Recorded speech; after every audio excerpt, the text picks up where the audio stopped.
Brasil fecha 2022 com a menor taxa anual de desemprego em 8 anos. O índice foi de 7,9% no quarto trimestre de 2022, o menor nível para o período desde 2014.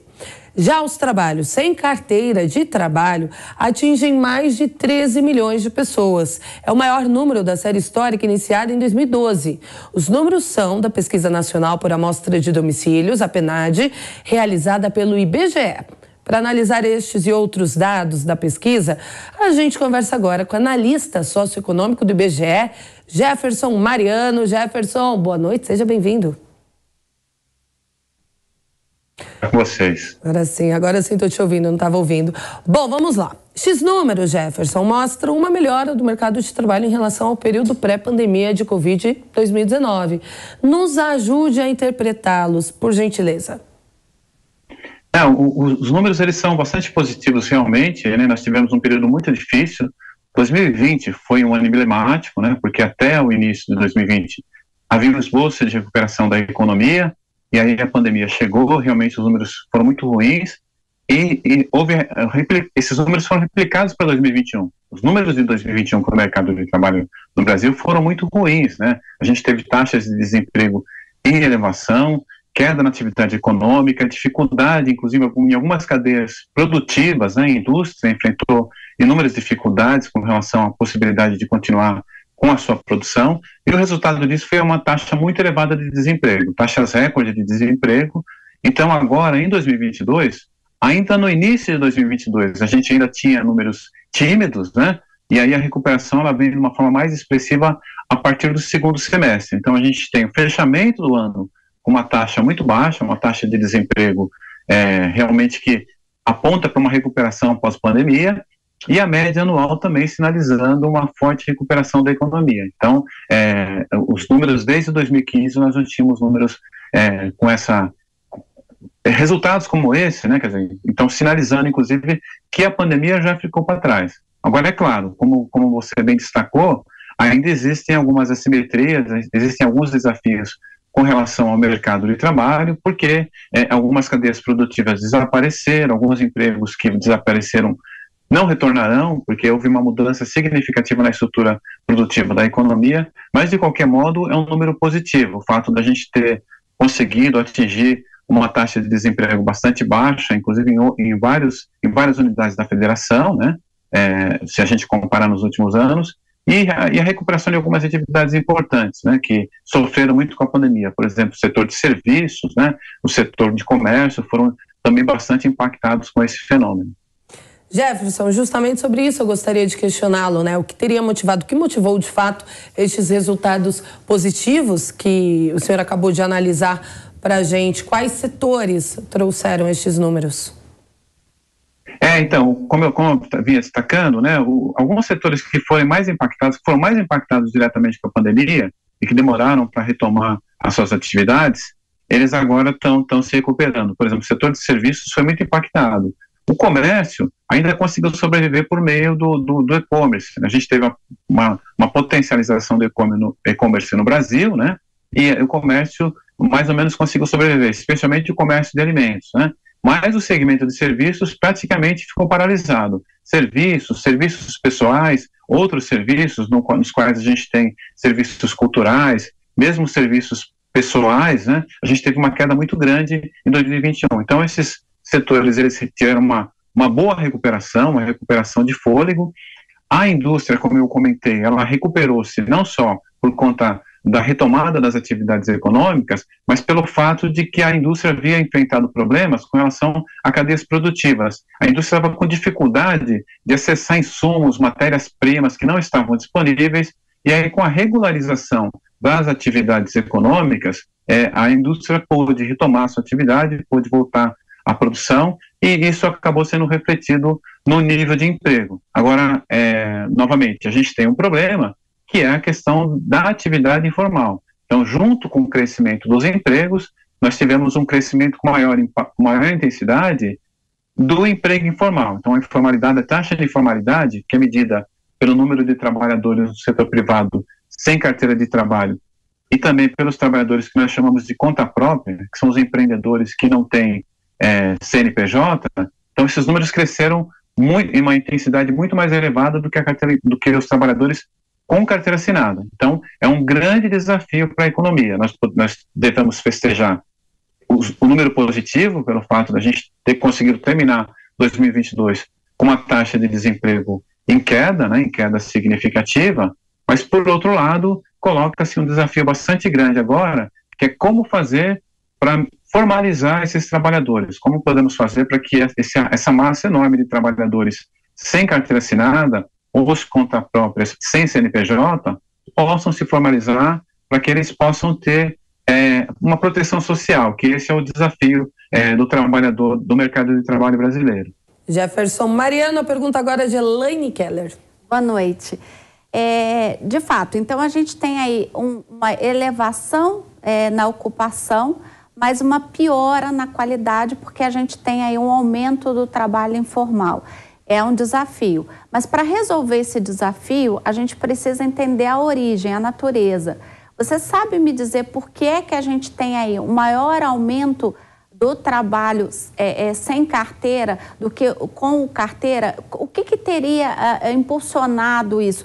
É a piora da economia? É a recessão? Qual é o principal fator e aonde começar a atacar este problema?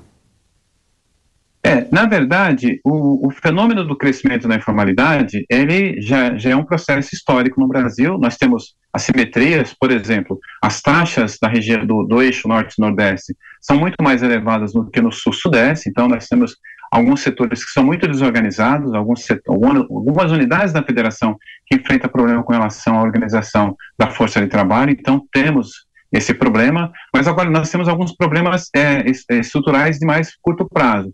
Por exemplo, a alteração da legislação trabalhista a partir de 2017 e a intensificação desses processos permitiu que a flexibilização chegasse e que nós tivéssemos, por exemplo, a possibilidade de ter alguns contratos de trabalho que passaram a ser formalizados muito à margem da legislação. Então nós temos claro, aí é um problema de fiscalização em alguns setores, né, em algumas localidades, porque, por exemplo, há um número muito elevado no Brasil de trabalhadores do setor privado sem carteira assinada.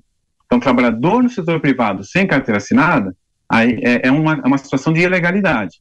É diferente, por exemplo, do conta própria sem CNPJ, que o conta própria sem CNPJ é aquele trabalhador inserido de uma forma mais precária possível no mercado de trabalho, mas não é ilegal. Então, a questão do trabalhador sem carteira assinada é que nós tivemos um problema a partir de 2017 no que se refere à flexibilização do mercado de trabalho e a ausência de mecanismos que pudessem fiscalizar a atuação de algumas empresas em alguns setores. Um outro ponto, por exemplo, é o trabalho doméstico. Nós temos uma proporção de empregado doméstico com carteira e sem carteira, uma proporção de 3:1, ou seja, para cada 3 trabalhadores empregados domésticos sem carteira, nós temos um com carteira assinada. Então, é um outro desafio. Como nós podemos fazer para formalizar, para fazer com que esses trabalhadores no segmento doméstico, por exemplo, possam ter os mínimos direitos que os trabalhadores dos demais segmentos tenham. Então, é claro, é um desafio, sem dúvida nenhuma, é uma equação que vem de vários governos, é um desafio bastante grande, mas que se coloca, né? Como fazer para que nós aumentemos o grau de formalização da economia para que esses trabalhadores possam ter direito à cidadania, né? Nós estamos falando, na verdade, de uma cidadania. O trabalhador no Brasil que não tem carteira assinada não é um cidadão pleno, né? Vou lembrar da fala do cientista político Vanderlei Guilherme dos Santos, quando ele faz menção à cidadania regulada, né? Que passa pela posse da carteira de trabalho no Brasil. E aí, seguindo nessa linha, a gente tem ali em 2014 o que os economistas chamam de pleno emprego. O que é esse pleno emprego? Você tem quase que uma totalidade da mão de obra empregada, né? Pouquíssimo desemprego, o desemprego que você tem é quase que voluntário. Você acha que essa situação do pleno emprego, ela pode voltar? A gente pode ter aí, como a gente está tendo aí uma melhora, uma retomada da crise aí da pandemia do Covid-19, você acha que a gente tem uma perspectiva de voltar a essa situação de pleno emprego no Brasil nos próximos anos? Bom, é o que a gente torce, né? Todos nós gostaríamos muito que nós alcançássemos esse patamar. Agora, é um processo bastante difícil, né? Porque quando nós perdemos empregos, os empregos que são perdidos num prazo curto, eles demoram para retornar. Então, por exemplo, 2014 foi emblemático, porque o que acontece? Nós tivemos uma taxa de desemprego realmente, poderíamos chamar de pleno emprego, né? Ou desemprego friccional, uma taxa bastante baixa. E aí o que acontece? A partir de 2015, nós temos já as crises, a crise econômica, a dobradinha 15 e 16, uma recessão, e o que aconteceu? O desemprego já poderia ter começado a aumentar no início de 2015. Não aumentou porque algumas empresas esperaram, porque apostavam numa possibilidade de recuperação da economia que não aconteceu. Então, realmente, a partir de 15 e 16, o desemprego foi muito elevado. E o que acontece? Essas empresas que demitiram, elas acabaram fazendo ajustes nas suas cadeias produtivas. A gente ainda teve, com o advento da pandemia, o e-commerce, algumas formas de atuação por meio online que acabaram dando certo, e algumas empresas, então, acabaram implementando tecnologias e possibilidades de poupar mão de obra. Então, com isso, muitos daqueles empregos que existiam no Brasil em 2014, eles não voltam mais. Então, nós vamos ter um desafio muito grande de retomar a atividade econômica. Os empregos só voltam com crescimento econômico.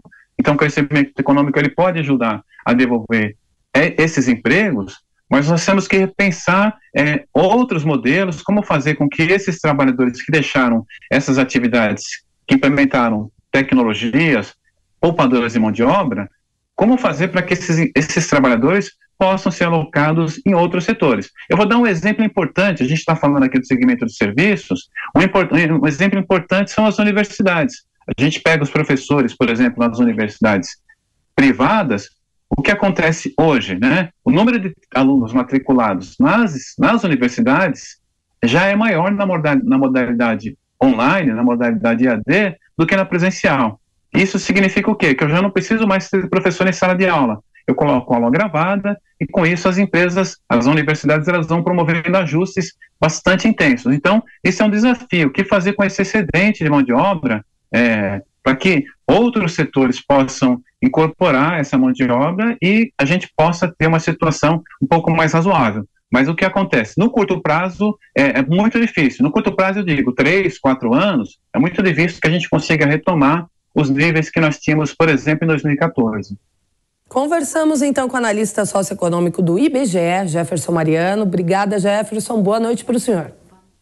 Eu que agradeço, foi um grande prazer.